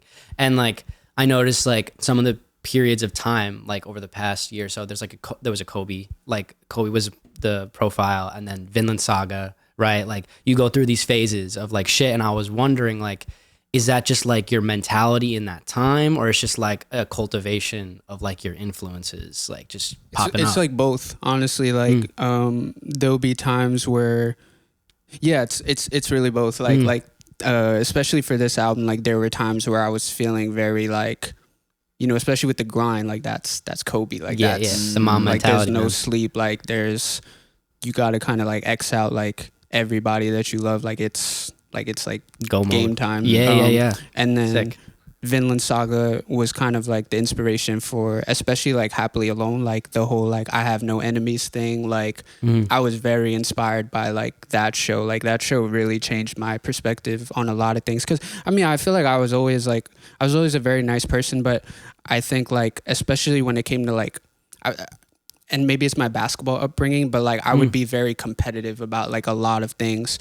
And like, I just found that like it was like draining like too much of like my energy, and this wasn't the space. Like this isn't basketball. Like there's no way that I can like compare like what I'm doing to like somebody else, because there's somebody on the street that can say that this person is like amazing and that my thing is garbage, you know, like literally like anybody. And that's why like if y'all don't mind me like getting my shit off for a second, but like I've kind of like eliminated like the word like album of the year like from my vocabulary. Like I would like never say that word That was again. a staple piece though in your vocabulary for a long time. I know, Yeah. I know it was, and I had to change it because like I just think it's something that like and again like tapping in with like my Bronx roots and stuff like that, like people never used to, even on the street, like nobody says that word, like no one says that phrase. Like if you listen to an album and you enjoyed it, wow, this was a great album. But I feel like once we started saying like album of the year, and like it's a very like Twitter thing, like it's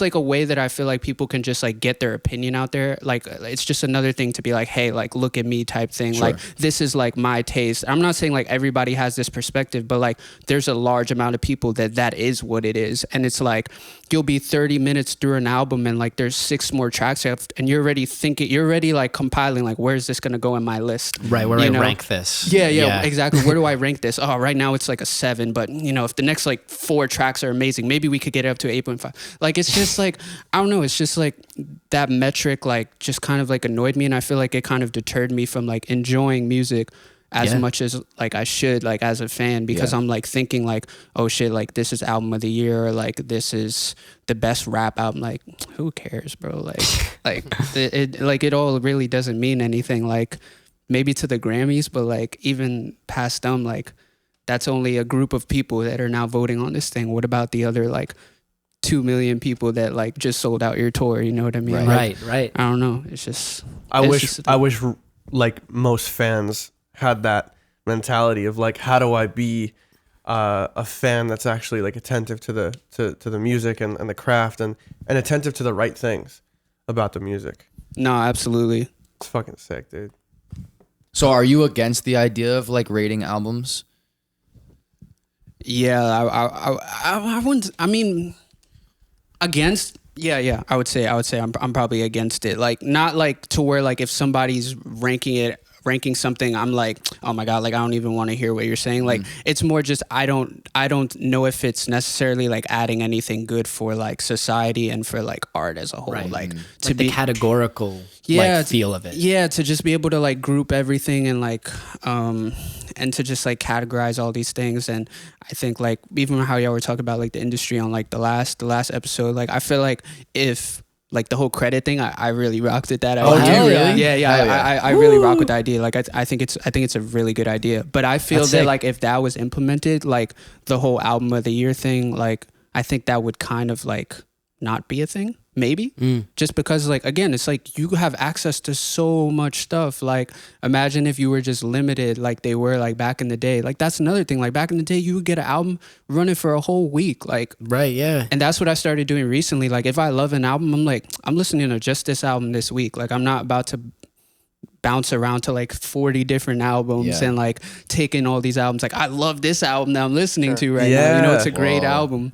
So dude, that's a great mentality. great Yeah, idea. That's smart. I wonder if that's Ed's approach, like, because I feel like if you want to be like a music encyclopedia, you need to spend some like good time with the work. And if he knows that guitar part comes in at 44 seconds in, maybe he listened to that song the entire week in the album. You know what I'm saying? Like, I'm so curious about that. Yeah. Nah, honestly, Ed's like, I think Ed's just like a quick, like, He's like a genius, basically. he is. No, he is. But like he's just like a quick, he just understands things like quickly. Like, even with lyrics, like he'll learn lyrics to a song and the song came out like a week ago. Right. You know, and it's not like, it's not necessarily that like he's listening to it that much, because he just listens to so much music. Like, if you look at like his listening history, you're not going to see the same album over and over. You're just going to see like a bunch of different songs. But it's just a thing that he has. It's like a knack. Like, he's just able to learn like all these songs like very easily. Memorizes everything. Yeah, exactly. Yeah. I wish I was like that, bro. I'm like at a party and I've heard this song 30 fucking times and I'm like, I don't know. Literally, I have a song on repeat, and I was like, I don't know the second verse at all. Facts.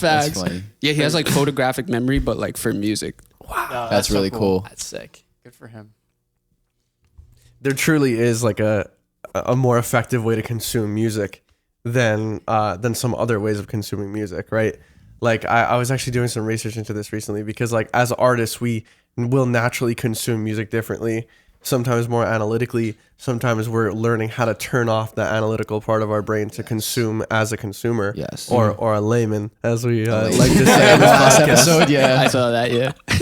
Fucking layman, what kind of word is that? I love that word. No, it's But a good anyway. word, though. I'd be using that. Hell yeah. Fellow layman's. Fellow layman's. Yo, So- yeah. Yeah. Keep going. No, Sorry. no. I was just gonna like ask, like, in terms of the way you choose to consume music, like where did that even stem from? The way the way you consume art in general. Like now, or just like Like now? today. Today, well, it was just like it was being involved so heavily in like those discussions where like I would be like I would say, you know, like I would say album of the year, and like I would be thinking.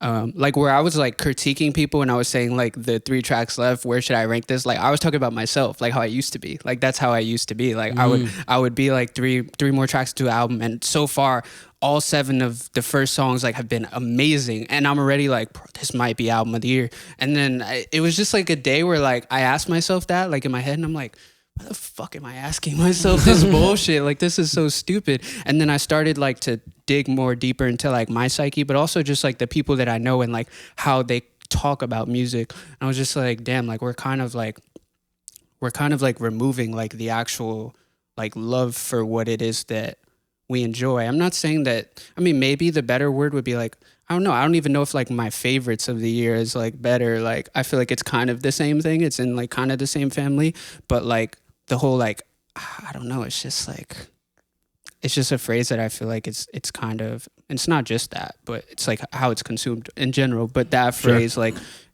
even song of the year, video of the year, like I was like, what does that even mean? Like to who? Like to you, that's fine. Like that's completely fine. Like that's your opinion, you know, but like, Right.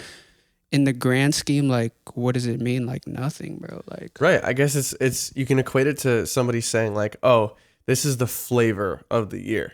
Like bitter yeah, as a whole. Yeah. Imagine someone saying that. You'd be like, what?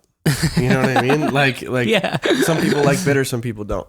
That's how it goes. yeah. That's interesting.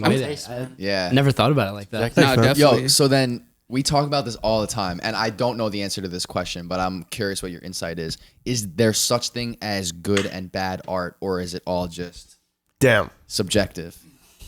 Damn, that's like the How much film you got left? $1 million. No, it really is. The niche question. I don't think there's an answer to this, but I'm curious what your perspective Yeah, is. no, I honestly just don't think.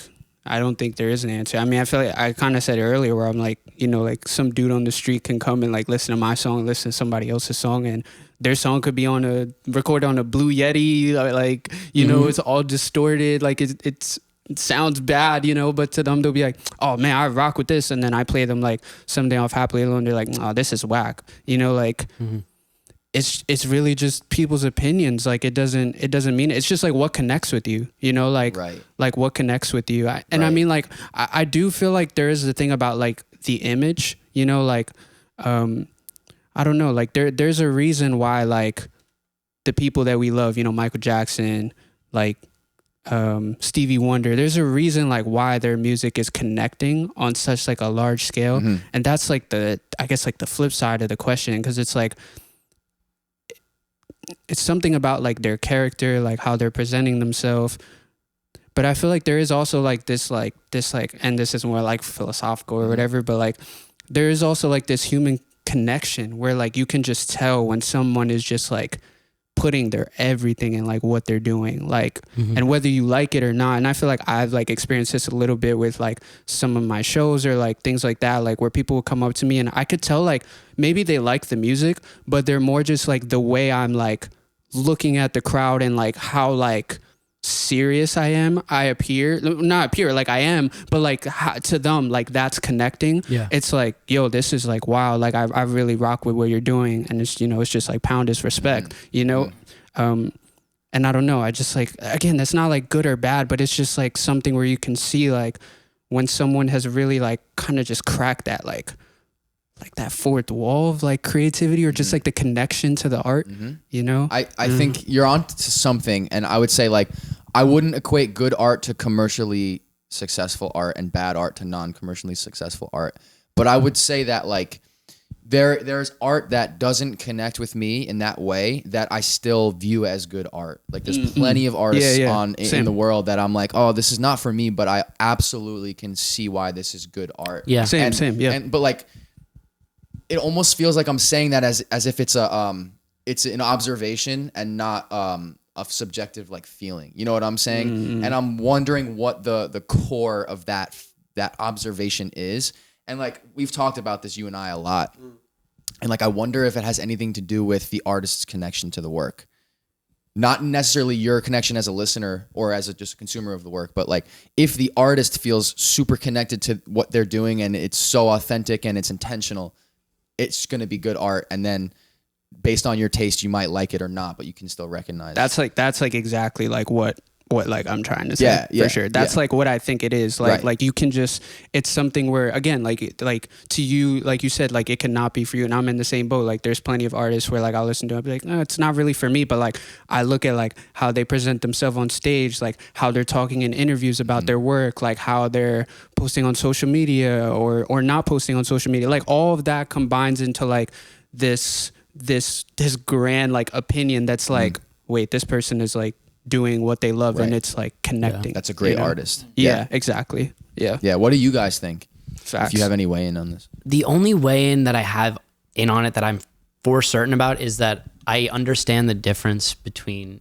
my sense of objectivity and subjectivity to what I like. Like I inherently understand why I'm subjective to the things that I like, and I've found that it's because I relate to it on some level. Like lyrically, melodically, something strikes a chord with me that is reminiscent of my past or my life that makes me resonate at the same frequency with the song. Have you ever had a situation where you found yourself resonating with a song, but you didn't know exactly why? Yes. Yeah, and I think that it's almost like deja vu, like with that feeling, like you can't really like, you're like, oh, but I've seen this before. That's how I feel with songs that really just like make me cry. I'm like, I've seen this before and I don't know what it is. In some life, I've seen this shit, you know? But the objectivity, I have no fucking idea. So, yeah. What about you guys? I think you said it all. Like, this is a great perspective on it. Like, I can respect something and not really fuck with it, and like have it on my playlist. But I can be like, yeah, you put effort and the vision's there, and I understand it, but I don't understand it. But I understand what you're trying to achieve. But it doesn't resonate with me 100%. Sure. But yeah, I feel that sometimes. So you're definitely onto something. I think so. I don't know. It's there's definitely not like a concrete answer. I don't. Yeah. Sure. Right. But that's an important realization for a young artist to make. And reason being because like I feel like as a regular consumer, not necessarily the way that artists consume art, you're a bit more closed off. You're a bit more subject to judgments like, I don't like this person because they're popular, right? And Or vice versa. Or vice versa, yeah. You don't really end up going to the depth that artists typically go to in terms of what they're consuming. And so for me, when I learned that concept of like, I don't really have to resonate with it like 10 out of 10 just for it to be considered good art, then I started realizing, I was like, oh, well, I can go watch a metal band play their set and like be like blown away by it and not necessarily want to go home and listen to metal. Right. You know what I mean? Yeah. Yeah, like there's just this. That's cool. There's just art in every fucking way. Same thing with film, cross mediums, cross genres. Yeah. Yeah. Yeah. I think that's the core of it. Commercial success is arbitrary, I think. You know what I mean? Like I feel like there are just so many things that have to line up around a piece of art for it to be commercially like successful. Facts. I think the only thing commercial art does for you in the sense of like subjectivity is that you're going to be exposed to it. Yes. Which is, I'm not saying that is a negative thing. No, though. it's not. It's just Right. like your exposure to it is you're more likely to see it. And then that's why we're always like, oh, it's relatable. Like it's because, oh, I saw that shit. Like I may not see the thing with 500 monthly listeners. I might have resonated with Exactly. it, but I haven't seen it. Yeah, for sure. Like my favorite albums of the year are the albums I've listened to. You know what I'm saying? Right, like that. It's not even like literally every single album I've listened to front to back this year is in my favorite albums of the year, and there's not a single one that is not my favorite out of those albums, and it's literally just because I heard it. You know what I mean? Yes, it sounds like we're saying something very like, well, duh, but it's like there's a roundabout way of thinking like, well, I like what I like because I like what I like. You know what I mean? Yes, I see what you're saying. I totally see what you're That's what saying. it comes down to. Yeah. Yeah. Yeah, it's like all your favorite songs are out. That's the one thing they have in I common. saw that the other day, yeah, too, I love man. that guy. Shane. That This kind is of- Shane Lance. Yeah. Yeah. Like shit kind of resonated with me. Dude. Wait, yeah. what does that mean? Like, it's basically the mindset that like, oh, what do all your favorite songs have in common? They're all out on fucking platforms, so put your music out. The engineer dude? Shane Lance? Oh. Yeah. Yeah. Oh, that's fire. Yeah. I like that. He has a podcast too. It's good. Does Yeah, he he really? does. I've never heard it. Yeah, that guy's great. Is he the dude that like works in the same studio as Jeff Ellis? No, I think that's That's his buddy. that's Oh, okay. fucking His friend. starts with a W. W. He's funny though. The older guy. Yeah, the yeah, engineer. he's funny, Yeah, that he's guy's great. Oh, why am I fucking East blanking? West, Willie right? Green? East West. No, yeah. no. I need to get Yo, that. shout out Willie Green. Shout out Willie Green. Like, just because he's such a fire person. I love Willie Green. yeah, that guy's so great. much. Paul Womack.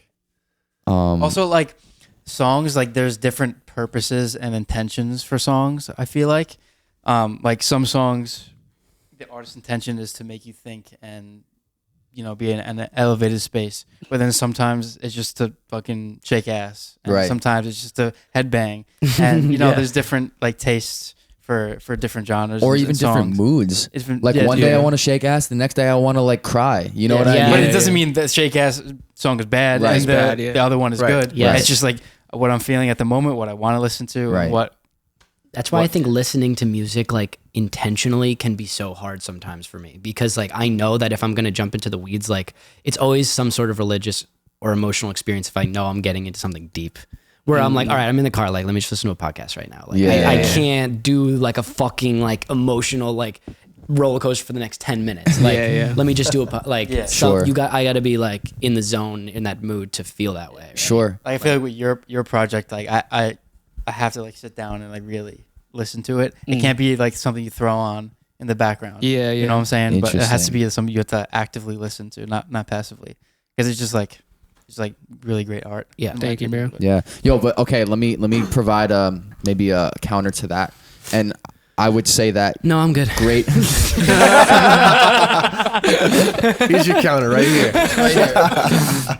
great art, I feel like shouldn't like it, not that it shouldn't force the listener to work hard, but I think you shouldn't expect as an artist that the listener is not going to get it or is going to have to work harder to get it. You know what I'm saying? And like Right. when I listened to your album the first time, it was like after we had that whole conversation. Do you remember that? Like I think it was in like June or July or some shit like that. Yeah. And I like had heard songs, but I was like, I'm going to listen to it all the way through. And I was like, just like walking, like with my headphones on. And like, I don't know. I got it like right away. And I feel like I didn't have to work that hard to get it because of the way that you crafted it, even though it gets deep into the weeds and like there's probably plenty of shit that I didn't understand about it. Yeah. But like I totally got it. And I feel like as an artist, you shouldn't put the listener in a position where you think that you're above them, if that makes sense. You know what I'm saying? Right. You should assume that they will get it. You know what I'm saying? Right. And like, because it's not really like for them, you know, it's like for you. Like you're not thinking about the. I think like you should never like be thinking about the audience because that's how you make like garbage. Like, hell yeah. If you Huge like Rick we Rubin were thing. talking about like objective. I don't know. but hold on though, because bad music the doesn't whole exist. definition that we said that good art is before is when you're creating it for yourself with intention and with connection to the art. You know what I'm saying? So garbage, according to the definition we just set up, that's true. Like I mean, garbage would like I would just say that's like music that's like not you. Yeah, Like right, it doesn't exactly. necessarily like have to be judged as like garbage, but like there will come a time where like you look back on that song or that album and you're like, damn, bro, like that wasn't the song. Yes. Like that wasn't what I was trying to do. Yes. You know. Didn't Rick Rubin touch on that? Yeah. What? The audience. Like thing. never making. Like, does he ever have the audience in mind when making a song? And he said never. No. The gateway to making terrible art is thinking of who you want to make it for. Yeah. Yeah. And I'm guilty of that. We're all guilty of that. You know what I mean? Of course. That's how you start your artist career. I feel like is thinking about what you want it to sound like. But I feel like every day I try to deconstruct that, and I'm sure you're doing the same. Yeah, definitely. I mean, like for like example, like it's like Untitled. Like the original like outro was like the song was originally like 4.5 minutes, and it had like the shoegaze like big part at the end for like maybe 30 seconds, and it just cut to silence like how it does on the record. And then like we were like, you know, it's like it's cool. It's like it's like really good. And then we had like this idea of like creating this whole other like second half and like doing all this other like weird shit, and we did it. Like we were like etching it out, and then it got to the point where we were like, nah, we don't really like this. Like, and then I more like had the idea like maybe 2 weeks before the listening experience where I was like, bro, what if we already have this huge part, like what if we just make it like even more like overwhelming? And then Ed was just like, oh shit, like that could be crazy. And then that's when like there's like a part like where like the drums hit, and then like this like bass comes in, like this like 808 bass, and then it just gets like more and more like ramped up. Like we almost wanted it to be like we weren't thinking about the listener like whether they would like it or not, but we more wanted to like encapsulate this like overwhelming feeling where you would almost like want to take off your headphones, but you're also like so in it that you're like, I don't even know like what to do with my headphones right now. or like my car speaker. So like we were just like, yeah, we're like scaring the hose like knob like up to like 1,000. Love you that. know, like Love that. It's like a horror movie when you can't look away at the screen, but you like want to see what's happening. exactly. Yeah. That's exactly like what we were going for. Just like super That's so like, cool, man. You accomplished edgy. that. Yeah.